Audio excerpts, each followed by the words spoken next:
हाँ, और नगर के स्तर पर, नगर प्रशासन के स्तर पर क्या था, मेन दिक्कत यहीं पर होता है और यहीं सबसे ज्यादा क्वेश्चन पूछे जाते हैं। ये वाला फिर याद रखिएगा। तो मुगल प्रशासन में अर्थव्यवस्था को व्यवस्थित रूप टोडरमल ने दिया था। टोडरमल को जो दो पद्धतियों का जनक भी बोला जाता है, एक जाप्ती पद्धति जो उसने शेरशाह के काल में ही लाया था, और एक हो गया दहसाला पद्धति जो अकबर के काल में आया। जाप्ती पद्धति जो था, ऐसे भू राजस्व कितना होता था, 1/3 होता था, 1/3 होता था। जाप्ती पद्धति में अनुमान लगा लिया जाता था कि इतना प्रोडक्शन हो रहा है तो उसका 1/3 लिया जाएगा। और दहसाला में क्या है कि 10 साल का कैलकुलेशन किया जाता था, फिर औसत निकाला जाता था, उस औसत का 1/3 लिया जाता था। इसी में है कि भू राजस्व वसूलने का 3 तरीका था। एक, खेत में जो खेती हुई तो खेत में ही किसान क्या करेगा, राजा का हिस्सा काट करके अपना हिस्सा ले जाएगा, राजा का हिस्सा खेत में ही छोड़ देगा। फिर राजा के आएंगे जो बादशाह के जो अधिकारी, ये मजदूर वगैरह आएंगे, वो काट कर ले जाएंगे, ले जाकर के फिर वो जाकर के खजाना में, ये में क्या बोलते भंडार में रहेगा। और लंक बटाई में क्या था कि काटने के बाद तब बांट दिया जाता था कि ये बादशाह का और बाकी हमारा, तो वो अपना बादशाह वाला वो बादशाह को मिल जाता था। और रास बटाई में दाना निकाल लिया जाता था, फिर दाना बांटा जाता था। भूसी का क्या काम है बादशाह को, तो इसीलिए जो है हाँ रास बटाई, तो भूसी का भी काम होगा, काहे कि राजमहल में मवेशी सब भी तो होगा, तो मवेशी सबको भी तो भोजन चाहिए। चलिए ठीक है, तो अर्थव्यवस्था को एक व्यवस्थित रूप दिया गया था। और अर्थव्यवस्था का 2 लेवल था। वाणिज्य व्यापार जो होता था वो शहर के स्तर पर होता था, शहर के स्तर पर होता था। अब उसके बाद वाणिज्य व्यापार के अंतर्गत बहुत सारी चीजें हैं जिस पर लिखिएगा।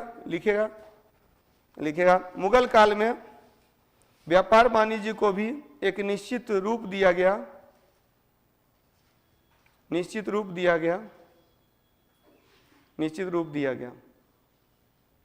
ठीक है, वाणिज्य व्यापार को एक निश्चित रूप दिया गया। हुंडी सुने हैं, वाणिज्य व्यापार,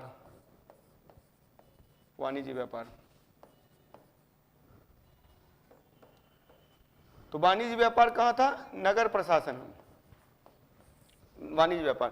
और एक पार्ट मैंने पहले ही बताया था, ये तीसरा शहरीकरण है। और शहर होता क्या है, तो शहर एक प्रकार का बाजार होता है, मार्केट होता है, व्यापार वाणिज्य का केंद्र होता है। तो व्यापार वाणिज्य के केंद्र के अंतर्गत आप देखेंगे कि शहर में क्या स्थिति है, तो वाणिज्य व्यापार के केंद्र के रूप में शहर का विकास हुआ। और इसमें कुछ प्रमुख शहर थे जो स्थापित हो गए। दिल्ली सबसे प्रमुख है, हालांकि मुगल काल में आगरा का महत्व अधिक हुआ, और आगरा के साथ साथ फतेहपुर सीकरी, जैसे सल्तनत काल में क्या था, दिल्ली प्रमुख था, लेकिन मुगल काल में शाहजहां से पहले तक आगरा महत्वपूर्ण था। शाहजहां ने दिल्ली को प्रमुख बनाया, तो दिल्ली, आगरा, ये फतेहपुर सीकरी, उधर मुल्तान, लाहौर, तो अनेक जो शहरी केंद्रों का विकास हुआ इसी काल में। व्यापार वाणिज्य के अनेक केंद्र स्थापित हुए। और इसी में याद रखिएगा हुंडी का प्रचलन हुआ। हुंडी क्या होता था, एक प्रकार का ऋण पत्र होता था। हुंडी एक प्रकार का ऋण पत्र होता था। हुंडी ऋण पत्र मतलब क्या हो गया, मतलब यह हो गया कि आप यहां पैसा दे दीजिए। जैसे क्या होता है ना कि पैसा लेकर के सफर करना थोड़ा मुश्किल होता है, तो एक ही व्यक्ति जो 2 जगह कार्यशील है, एक तरह से बैंक के तरह हो गया, क्रेडिट के तरह, कि आप वहां पैसा जमा कर दिए, बदले में आपको एक हुंडी मिल गया, कार्ड मिल गया, और वो जाकर के वहां जाकर के भंजा लिए। तो हाँ, जैसे अभी बॉन्ड पेपर होता है ना, हाँ चेक की तरह, हाँ वो अलग अलग तरह से। तो अब तो लोग प्लास्टिक मनी का कॉन्सेप्ट आ गया, तो वो अलग मुद्दा है। लेकिन उस समय क्या था, हुंडी का कॉन्सेप्ट था। बैंकिंग प्रणाली का मतलब विकास हो चुका था। बैंकिंग प्रणाली का कुछ पॉइंट्स है जो आप लोग देख लेंगे, हालांकि उतना इम्पोर्टेंट नहीं है, बहुत ज़्यादा इम्पोर्टेंट नहीं है, कितना पढ़िएगा, क्योंकि पूरा आईने अकबरी ही इकोनॉमिक्स से भरा हुआ है। तो लिख दीजिएगा मुगल काल में, इन मुगल पीरियड, मुगल काल में वस्तुओं को बनाने का उद्योग भी काफ़ी उन्नत अवस्था में था। वस्तुओं को बनाने का उद्योग भी काफ़ी उन्नत अवस्था में था। उद्योग उन्नत अवस्था में, तो in Mughal period industry was in good condition, उन्नत अवस्था में थी। अच्छा, उन्नत अवस्था के साथ साथ इसमें एक और चीज याद रखिएगा, कुछ टर्म है जैसे कि कैलिको, पटोला, हाँ कैलिको, पटोला, ये दो टर्म याद रखिएगा। तो लिखिएगा कैलिको भारत में निर्मित कपड़ों को कहा जाता था, कैलिको भारत में निर्मित कपड़ों को कहा जाता था, भारत में निर्मित कपड़ा। तो clothes made in India were called calico, calico. अब पटोला लिख दीजिएगा, पटोला क्या था, रेशमी कपड़ों को पटोला कहा जाता था, रेशमी कपड़ों को पटोला कहा जाता था, रेशमी कपड़ा पटोला, रेशमी कपड़ा पटोला। क्लियर। और लिखिएगा मुगल बादशाह सभी आयात निर्यात पर 3.5% चुंगी लेते थे। तो आयात निर्यात पर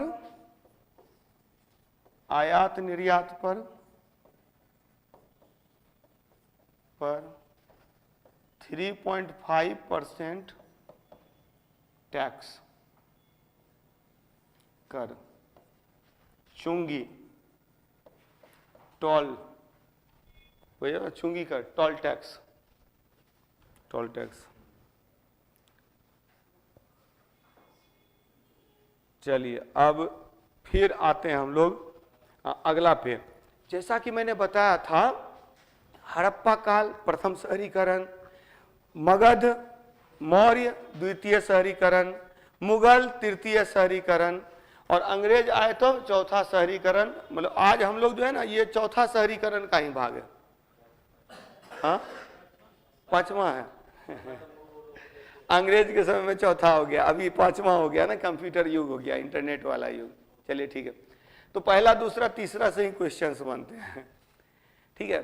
चौथा के पांचवा क्या, छठा भी हो सकता है। आज़ादी के बाद से लेकर के कई प्रकार के परिवर्तन हुए। खैर अभी हम लोग चौथे अथवा पांचवें चरण में है शहरीकरण के। 3 चरण पहले ही था, प्रथम चरण हड़प्पा काल में, दूसरा चरण मगध और मौर्य काल में, और तीसरा चरण हो गया मुगल काल में। तो मुगल काल में, मुगल काल को एक संदर्भ में और देखिए ये अंतर है कि गुप्त काल जो था, गुप्त काल को स्वर्ण युग भले कहते हैं, लेकिन वह स्वर्ण युग जो था केवल कला एवं संस्कृति के लिए ही था। अर्थव्यवस्था और राजनीति की स्थिति में देखेंगे तो पतन थी, लेकिन यह सब चीज में उत्थान है। अकबर के जो शासन काल में देखिएगा हर चीज व्यवस्थित रूप में आ गया, और इसी संदर्भ में आप देखेंगे कि कला एवं साहित्य का विकास हुआ, कला एवं संस्कृति का विकास हुआ, स्थापत्य कला का विकास हुआ, और भारत में सेकेंड क्लासिकल एज, द्वितीय क्लासिकी युग जो बोला जाता है वो मुगल काल को जाना जाता है, और प्रथम गुप्त काल को, गुप्त काल को। तो लिखिएगा, हेडिंग दीजिएगा मुगल कालीन कला एवं संस्कृति, मुगल कालीन कला एवं संस्कृति, हेडिंग दीजिए मुगल कालीन कला एवं संस्कृति, मुगल कालीन कला एवं संस्कृति, कला एवं संस्कृति।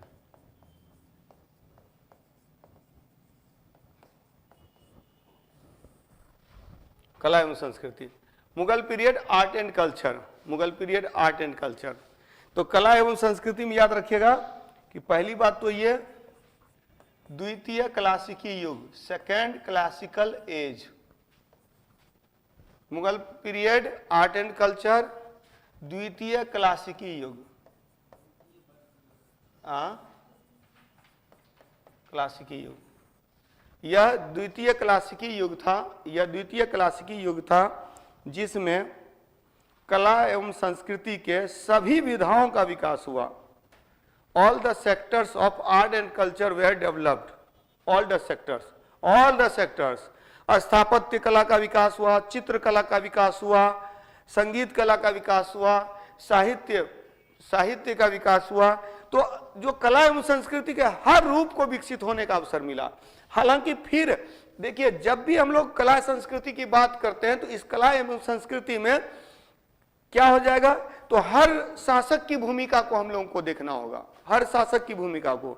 और हर शासक की जब भूमिका देखेंगे तो शासक का काल आप लोग को याद रखना होगा। बाबर 1526 से 1530 भारत में था, 30 से 40, फिर 55 56, हुमायूं 56 से 1605, अकबर 1605 से 1627, जहांगीर 1627 से 1658, शाहजहां 1658 से 1707, औरंगजेब और 1707 के बाद मुगलों का पतन। तो इसमें क्या देखेंगे कि जो भी कला एवं संस्कृति देखेंगे तो हर एक का देखेंगे। दूसरी बात याद रखिएगा कि इसके दो भाग हैं, यानी मुगल कालीन कला एवं संस्कृति के दो भाग हैं। एक तो हिंद फारसी परंपरा और दूसरा पुर्तगाली प्रभाव। यानी कि इसमें एक तो यहाँ का विकास है जो भारतीय मतलब कि हिंदू इस्लामी जो संस्कृति है, और इसमें मिल गया क्या, पुर्तगाली तकनीक, जिसमें आपने देखा था कि पित्रादुरा तकनीक का प्रयोग किया गया था। कहाँ किया गया था? एतमादुद्दौला के मकबरा में। एतमादुद्दौला कौन थे? नूरजहां के पिता थे। नूरजहां के पिता। एतमादुद्दौला का मकबरा कहाँ है? आगरा में है। आगरा में है। क्लियर? तो इस पर लिख दीजिएगा, लिखिएगा, मुगलकालीन कला संस्कृति इस्लामी और भारतीय कला का मिश्रण तो था ही। इस्लामिक भारतीय कला का मिश्रण तो था ही। भारतीय इस्लामी कला का मिश्रण, इस्लामी कला का मिश्रण तो था ही। was the mixture of Indian and Islamic art तथा इस पर पुर्तगाली प्रभाव भी स्पष्ट दिखाई पड़ता है, स्पष्ट रूप से।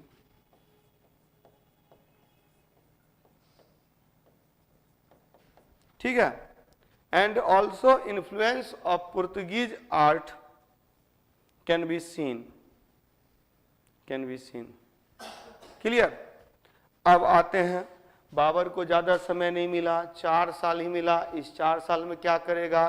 तो मस्जिद बनवाया, इसने मस्जिद बनवाया, बागीचा लगवाया, और नूरे अफगान बाग जो सबसे फेमस है। हालांकि शालीमार बाग वगैरह कौन स्थापित किया था? जहांगीर के काल में। हाँ, वो पढ़ेंगे, आगे आएगा।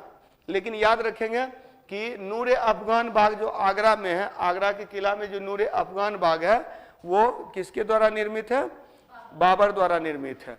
और फिर वहाँ पर जो है आगरा का किला जो है वो अकबर के काल में निर्मित हुआ।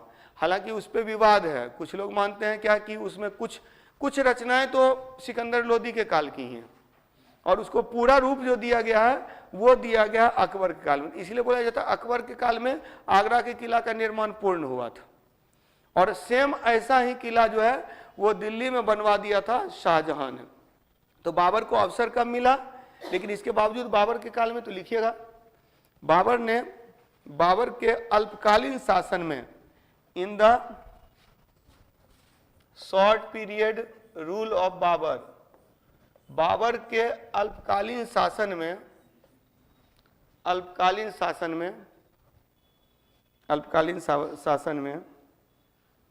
में कुछ मस्जिदों का निर्माण हुआ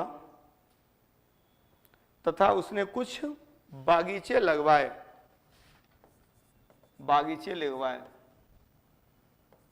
तो याद रखेंगे, आराम बाग या नूर ए अफगान बाग भी इसी को बोलते हैं। आराम बाग या नूर ए अफगान बाग कहाँ है? आगरा में। और इसके अलावा मस्जिदें इसने मस्जिदें बनवाई पानीपत में, संभल में और आगरा में। पानीपत, आगरा और रुहेलखंड, पानीपत,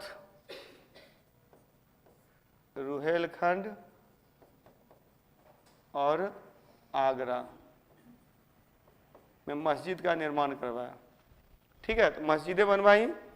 कोई काबुली बाग मस्जिद पानीपत में है, जामा मस्जिद रुहेलखंड में है, और नूरे अफगान मस्जिद या आराम बाग मस्जिद जो है आगरा में है। तो कुछ मस्जिदें पानीपत में, काबुली बाग मस्जिद, पानीपत में काबुली बाग मस्जिद, काबुली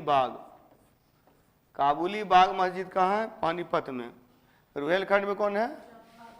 जामा मस्जिद, जामा या जामी मस्जिद बताए थे कल कि जो सबसे बड़ी मस्जिद होती है। आगरा जो है, आगरा में नूरे अफगान मस्जिद, नूरे अफगान मस्जिद, इसी को आराम बाग मस्जिद भी बोलते हैं। और आप लोग को पता ही होगा बाबर ने क्या किया था।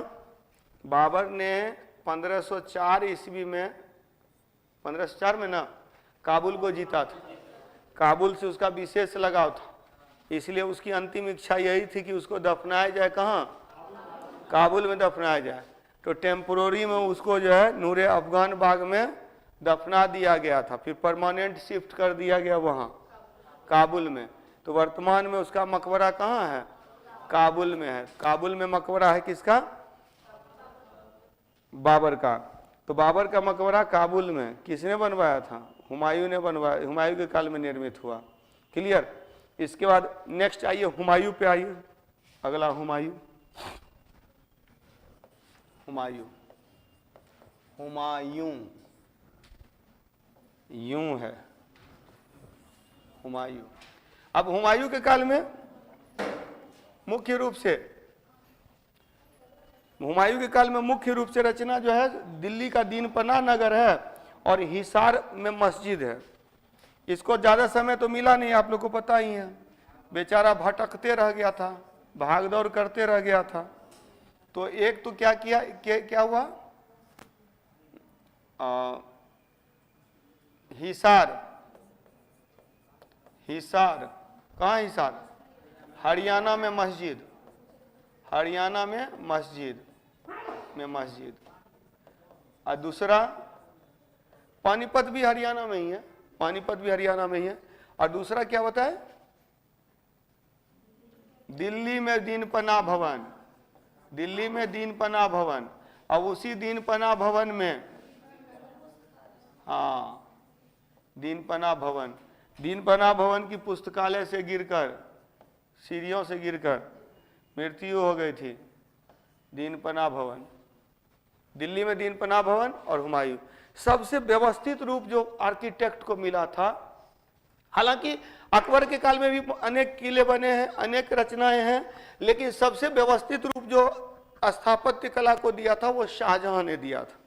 और शाहजहां के द्वारा ताजमहल का निर्माण किया गया था। उससे अक्सर क्वेश्चन पूछे जाते हैं कि ताजमहल में कितना खर्च हुआ तो उसको निर्माण करने में, तो उसका स्थापत्यकार कौन है। हालांकि आप देखेंगे हुमायूं के काल में, हुमायूं की मृत्यु के बाद हुमायूं का मकबरा जो है वो बहुत फेमस है दिल्ली में। दिल्ली में हुमायूं का मकबरा काफी फेमस है, सरोजनी नगर एरिया है ना, उधर ही है। और जहां पर हुमायूं का मकबरा है ना, उसी के बगल में आप देखिएगा सफदरजंग का मदरसा, सफदरजंग का मदरसा उसी बगल में। और हुमायूं का मकबरा अपने आप में कुछ यूनिक है। यूनिक ये है कि इसमें चार बाग पद्धति का प्रथम प्रयोग हुआ, चारों ओर बगीचा, बीच में मकबरा, तो चार बाग पद्धति का प्रयोग हुआ। दूसरी बात, जो गुंबद है, चार गुंबद, मतलब हुमायूं के मकबरा के ऊपर में चार गुंबद है, तो वो गुंबद भी पहली बार प्रयोग किया गया था। दूसरी बात, उसके बाद संगमरमर का प्रथम प्रयोग जो होता है वो आंशिक रूप से वो यहीं पे होता है, संगमरमर का प्रथम प्रयोग। हालांकि संगमरमर का जो बोला जाता है कि पूर्ण रूप से संगमरमर से जो निर्मित इमारत है वो आपका कौन सा, ताजमहल, ताजमहल है। और उसके बाद मोती मस्जिद है, ताजमहल और मोती मस्जिद में, मोती मस्जिद देखिएगा कि पूरी तरह से संगमरमर से निर्मित किया गया। तो इसमें लिखिएगा, नेक्स्ट लिखिएगा अकबर का काल, अकबर का काल। अकबर के काल में याद रखेंगे, अच्छा ज्यादा हो गया, मैं पूरा पेज ही भर देता हूँ ना। हाँ छोटा कर दें।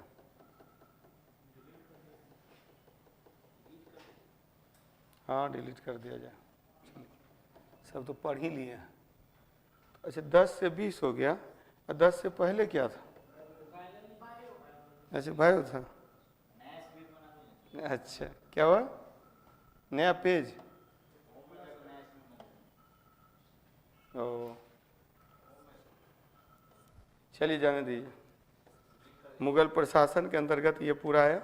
चलिए तो अब लिखेगा अकबर का काल। अकबर, अकबर के काल की सबसे महत्वपूर्ण रचना कौन सी है? हुमायूं का मकबरा। हुमायूं का मकबरा किसने बनवाया था?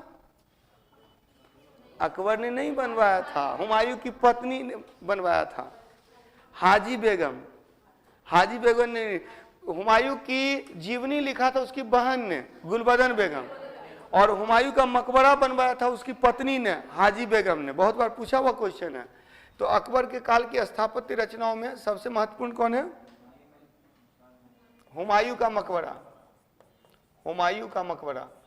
और हुमायूं का मकबरा से बहुत क्वेश्चन आता है। हुमायूं का मकबरा, ठीक है, कहाँ है हुमायूं का मकबरा? दिल्ली में है। किसके द्वारा निर्मित हुआ है? हाजी बेगम द्वारा बनवाया गया, हाजी बेगम। और इसके स्थापत्यकार कौन है? इसके आर्किटेक्ट, तो आर्किटेक्ट दिन, हाँ इसके आर्किटेक्ट है मीरक मिर्जा ग्यास। क्या है? मीरक मिर्जा ग्यास। मिर्जा ग्यास, मीरक मिर्जा ग्यास। क्लियर? इसके बाद याद रखेंगे 2 पॉइंट और याद रखना है। चारबाग पद्धति का प्रथम प्रयोग, चारबाग पद्धति का प्रथम प्रयोग, और संगमरमर का प्रथम प्रयोग। संगमरमर प्रथम प्रयोग। Clear? These are the points related to tomb of Humayun. Humayun के मकबरा से रिलेटेड है। अभी थोड़े अकबर का खत्म हुआ, बीरबल का मकबरा बनवाया था ये, ठीक है। फिर फतेहपुर सिकरी का निर्माण करवाया। ज्यादा रचनाएं इसकी जो है फतेहपुर सिकरी में है। आगरा और फतेहपुर सिकरी। क्या? मीरक मिर्जा ग्यास। मीरक मिर्जा ग्यास ये वास्तुकार था। ये कंस्ट्रक्शन करवाया था, निर्माण करवाया था किसने? ठीक है, तो कंस्ट्रक्शन करवाया था, निर्माण करवाया था हाजी बेगम ने। वास्तुकार था मीरक मिर्जा ग्यास। आर्किटेक्ट वर मीरक मिर्जा ग्यास। चारबाग पद्धति का प्रथम प्रयोग किया गया। साथ ही साथ जो है इसमें संगमरमर का प्रथम प्रयोग किया गया। क्लियर? इसके बाद आते हैं हम लोग आगरा के किला पे। आगरा का किला, तो अकबर के काल की जो रचना है, हुमायूं के मकबरा के बाद अब लिखिएगा आगरा का किला। आगरा का किला, कासिम खां है ना, आगरा का किला। क्लियर? तो आगरा के किला में याद रखेंगे, आगरा का किला अकबर के काल की जो महत्वपूर्ण, लाल बलुआ पत्थर से निर्मित है। कासिम खान इसका वास्तुकार है। लाल बलुआ पत्थर से निर्मित, लाल बलुआ पत्थर से निर्मित, और इसका वास्तुकार है कासिम खान। कासिम खान, कासिम खान इसका वास्तुकार है। क्लियर? और सबसे महत्वपूर्ण जो है फतेहपुर सिकरी। फतेहपुर सिकरी। क्लियर? फतेहपुर सिकरी। फतेहपुर सिकरी में बुलंद दरवाजा, हवा महल, पंचमहल। तो फतेहपुर सिकरी में बुलंद दरवाजा किसकी स्मृति में? गुजरात विजय, तो बुलंद दरवाजा फतेहपुर सिकरी में बुलंद दरवाजा, फिर पंचमहल, हवा महल, जामा मस्जिद सब यहाँ पर फतेहपुर सिकरी में। बीरबल का ये भी मकबरा भी यहीं बनवाया था। पंचमहल, हवा महल, वो सलीम चिश्ती का दरगाह, सलीम चिश्ती का दरगाह, क्लियर। ये सब जो है किसके काल का है?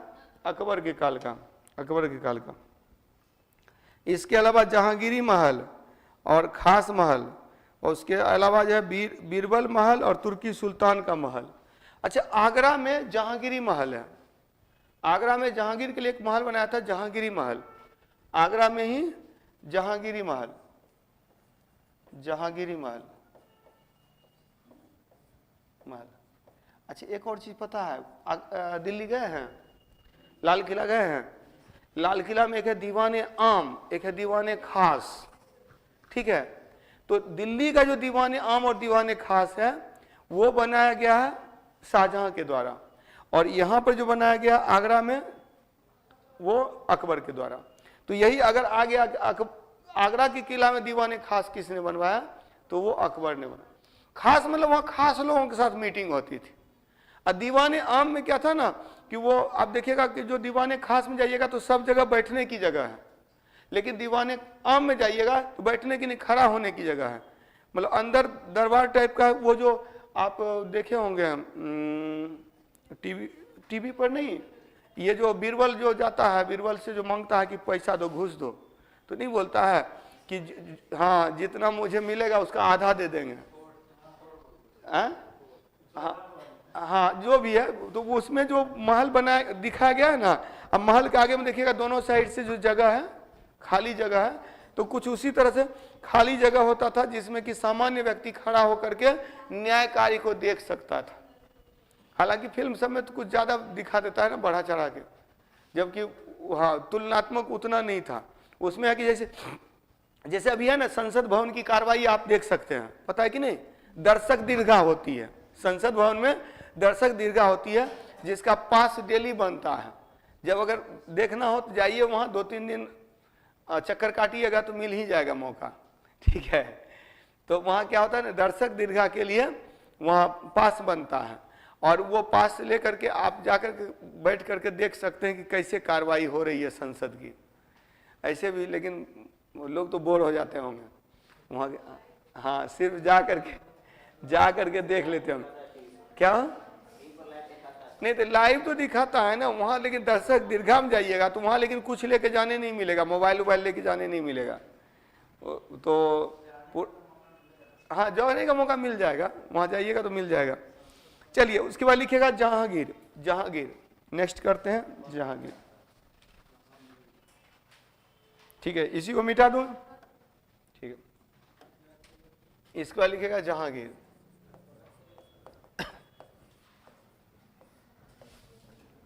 जहांगीर के अपना मकबरा ही खुद बनवा लिया था,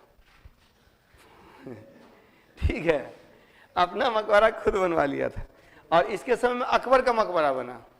अकबर का मकबरा, इसका खुद का मकबरा और एतमादुद्दौला का मकबरा, तो 3 प्रमुख मकबरा इसके काल की है। ऐसे भी तो डिसीजन खुद तो लेता नहीं था, सब डिसीजन तो नूरजहां लेती थी, ठीक है।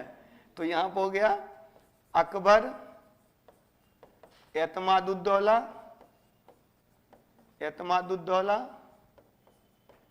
और जहांगीर,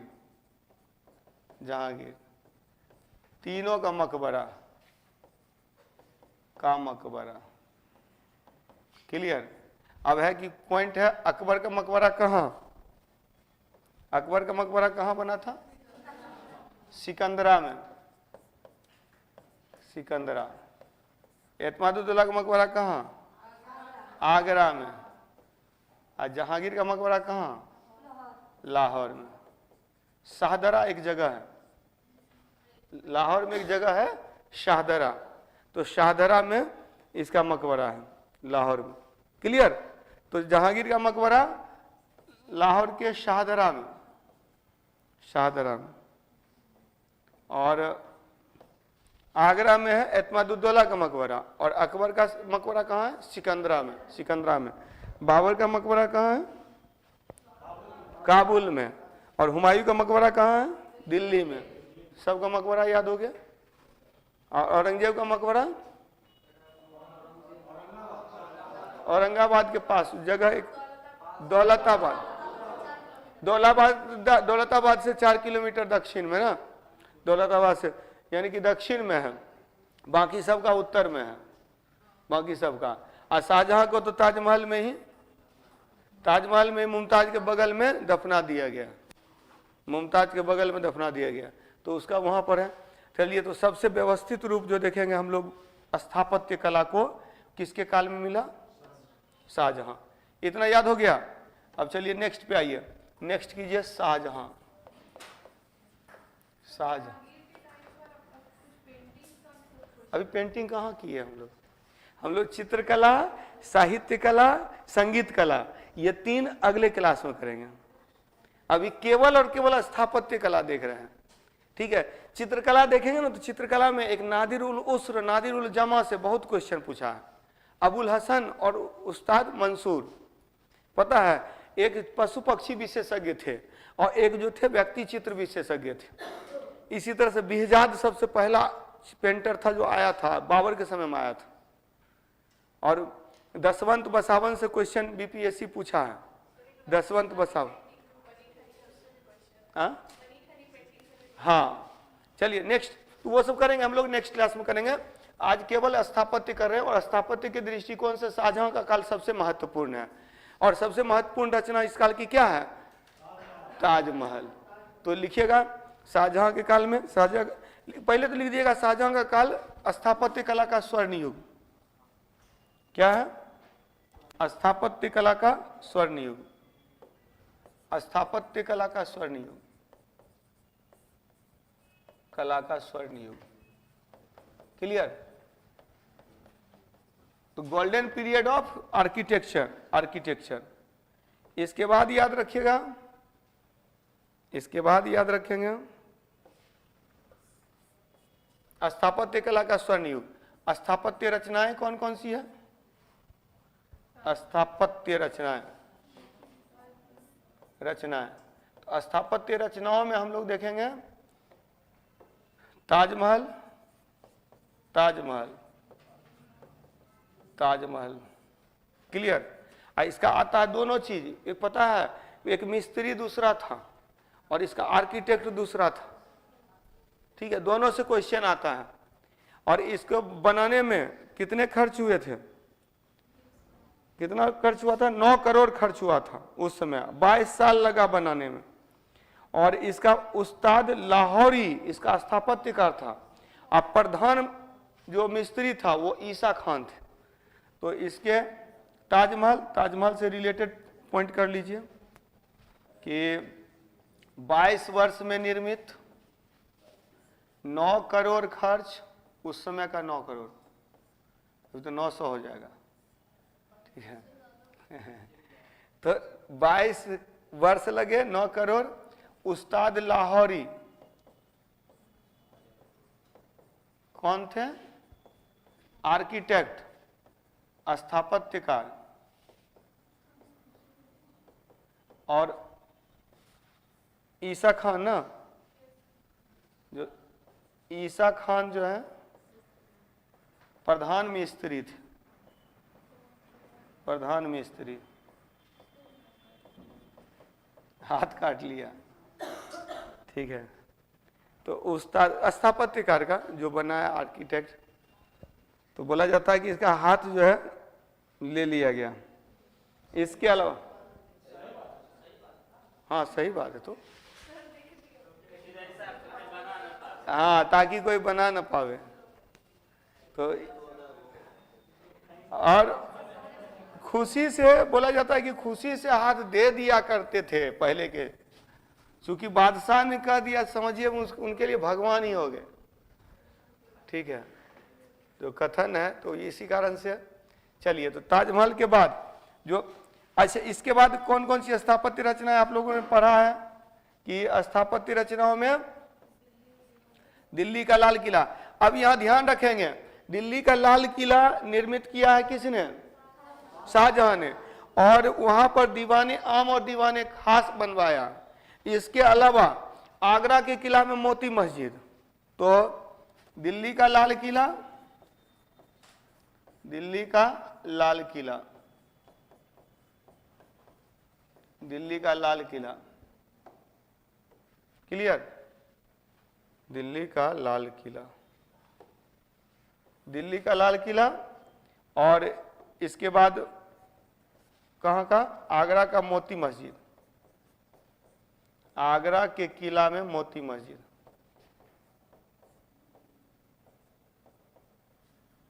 मोती मस्जिद आगरा के किला में मोती मस्जिद। दिल्ली का लाल किला, आगरा के किला में मोती मस्जिद का निर्माण किसने, किसके काल में हुआ? शाहजहां के काल में। और दिल्ली के लाल किला में दीवाने आम और दीवाने खास और तख्ते ताउस मयूर सिंहासन का निर्माण करवाया गया। मयूर सिंहासन का निर्माण, हाँ। और इसी के बारे में अच्छा आप लोग याद रखिएगा, जो दिल्ली के लाल किला में जो दीवाने खास है उसी के बारे में बोला था अमीर खुसरो बोल रहे हैं, जिसके बारे में कथन है कि अगर धरती पर कहीं स्वर्ग है तो यही है, यही है। ये जो स्टेटमेंट है ना, अगर दुनिया में कहीं स्वर्ग है तो यही है, ये वहाँ गलत लिखा हुआ है, अमीर खुसरो नहीं होगा। अमीर खुसरो कहाँ से आएगा अभी? हाँ, वो नोट्स में गलत लिखा गया कि दुनिया में अगर कहीं स्वर्ग है तो यही है। वो दिल्ली के लाल किला में जो दीवाने, दिल्ली के लाल किला में, ये थोड़ा सा एक पॉइंट जो है ना इसको दिमाग में बैठा लीजिए। दिल्ली के लाल किला में दीवाने आम एंड दीवाने खास का निर्माण करवाया था किसे? हाँ, दिल्ली के लाल किला में दीवाने आम और दीवाने खास का निर्माण। आगरा के किला में मोती मस्जिद का निर्माण करवाया था शाहजहां ने। क्लियर? तो इतना पॉइंट याद रखना। दिल्ली का जामा मस्जिद भी इसी ने बनवाया था, दिल्ली का जामा मस्जिद, दिल्ली का जामा मस्जिद। और लास्ट करते हैं हम लोग औरंगजेब से। नेक्स्ट क्लास में फिर और मजा आएगा। चलिए नेक्स्ट लास्ट कीजिए, औरंगजेब। हाँ, इसको मिटा दिया जाए तो चलिए औरंगजेब लिखिएगा। औरंगजेब के काल, इसीलिए वहां पर मैंने नहीं लिखा था। औरंगजेब के काल में बीबी का मकबरा आप लोग को बताए भी थे, रबिया दुर्रानी का मकबरा, बीबी का मकबरा, जो सबसे महत्वपूर्ण रचना वही है, जिसको दक्षिण का ताजमहल कहा जाता है, जिसको ताजमहल का घटिया नकल कहा जाता है, दूसरा ताजमहल कहा जाता है। क्या छोटा? हाँ, दूसरा ताजमहल का छोटा स्वरूप, तो ये सब बोला जाता है। और लाल किला में मोती मस्जिद और लाहौर में एक बादशाही मस्जिद बनवाया था। ये तीन चीज जो है औरंगजेब के काल का। तो क्या है? एक तो बीबी का मकबरा, दूसरा याद रखेगा लाहौर का बादशाही मस्जिद,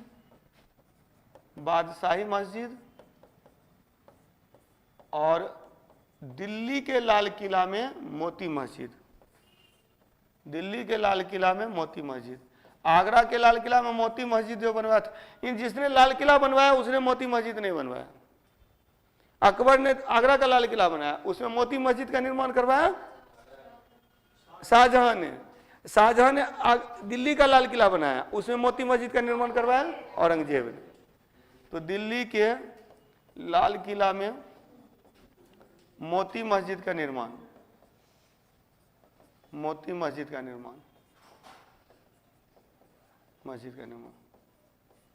क्लियर? अब बीबी का मकबरा कहाँ है? औरंगाबाद में। ये तो दिल्ली में हो गया, ठीक है, ये दिल्ली में हो गया। ये हो गया आपका बीबी का मकबरा जो है, और ये लाहौर में हो गया। अब बीबी का मकबरा कहाँ है? औरंगाबाद में। इसकी प्रिय पत्नी थी दिलरास बानो बेगम, जिसको उपाधि दिया था रबिया दुर्रानी का। तो बीबी का मकबरा, हाँ, एक पत्नी के प्रति समर्पित रहा। नहीं, इससे पहले भी उसका निकाह हुआ है, लेकिन जो है सो मेन इसके बाद जो है ना, तो ऐसे अलग अलग किताबों में अलग अलग रहता है, लेकिन जो बोला जाता है कि रबिया दुर्रानी से मिलने के बाद फिर बाकी सबको भूल गया। तो ये जो है इसके प्रति पूरी तरह से समर्पित रहा, बाकी बादशाह से भिन्न। जबकि बाकी बादशाह की कई बेगमें थी, तो उसके तुलनात्मक जीवन एकदम जो है सो इनका फकीर के तहत था, इसलिए शाही दरवेश कहते हैं। और क्या कहते हैं? जिंदा पीर कहते हैं। चलिए इतना ही रखते हैं। नेक्स्ट क्लास में हम लोग चित्रकला, संगीत कला, साहित्य कला वो करेंगे, फिर सूफी आंदोलन और भक्ति आंदोलन करेंगे। मध्यकालीन भारत खत्म हो जाएगा, और मॉडर्न इंडिया का सेक्शन जो फिर बचा हुआ है उसको हम लोगों को आगे करना।